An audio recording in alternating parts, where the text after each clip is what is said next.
Okay, in the previous video, we went through what kind of the philosophy or the theory is behind molar ratios and how it relates to real life in terms of the recipe. Here we're going to look at an actual equation, all right, in which we're going to have to solve a problem that relates to this equation. Now, ignore over here the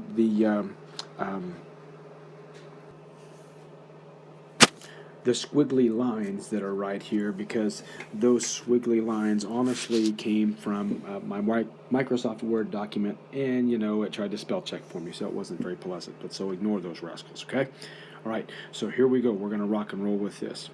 Now, when we look at this thing, what you're going to see here is we have a chemical equation.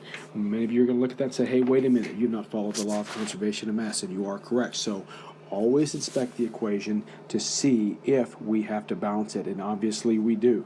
So when we balance this chemical equation, we know, for example, over here I've got 2 chlorine, so over here I know I'm going to have 2, so I'm going to put a 2 in front of this dude in terms of a coefficient.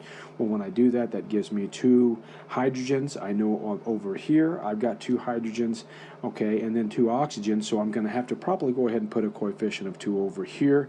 And then when I look at all this, hey, I've got some balanced equations there, so I should be all right, should be okay there. So that's something from the last chapter, but it is something that you still have to be able to do very, very well, because if you can't balance them correctly, and remember, we only balance by changing coefficients. We don't change subscripts on correctly written formulas, okay?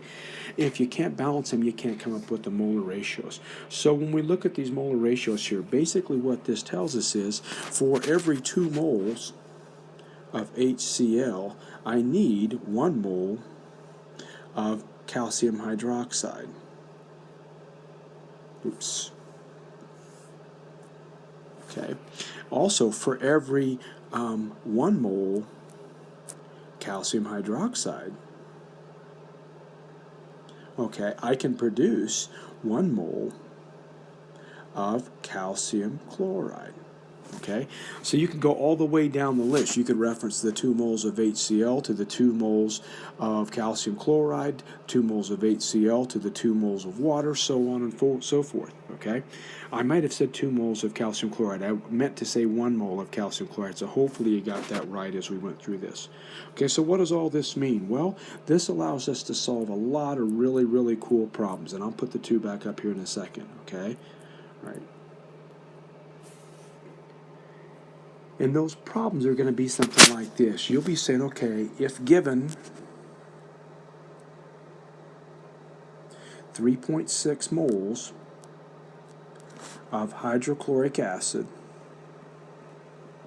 you love my AQs, okay, how many mole of calcium chloride can I produce if given an excess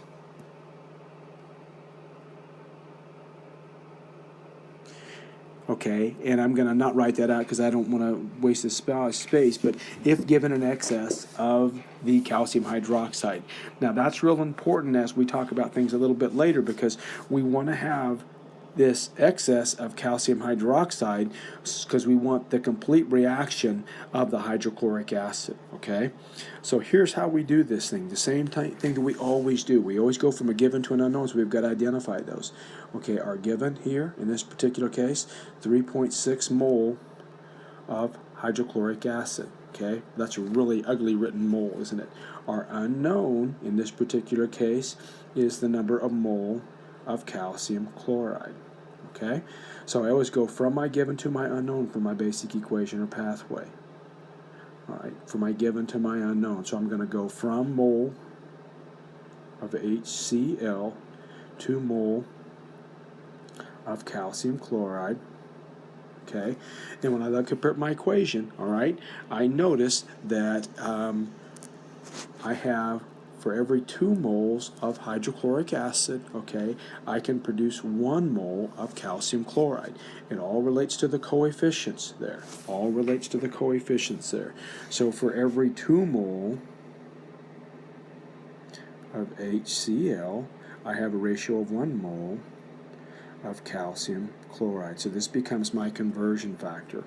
So I'll start out then with my given, which is 3.6 mole of HCl.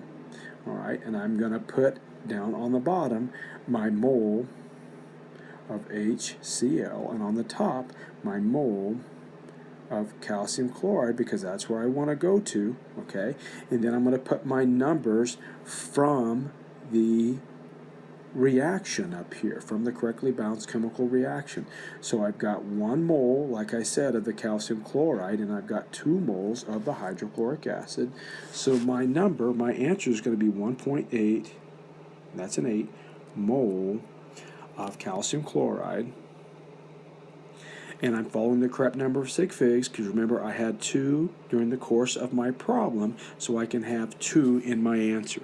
It is that simple, folks. Okay, it is that darn simple. So always remember, anytime you're going to go from one substance to another in a chemical equation, you always have to go through the molar ratio from that chemical equation. Now let me repeat that, okay?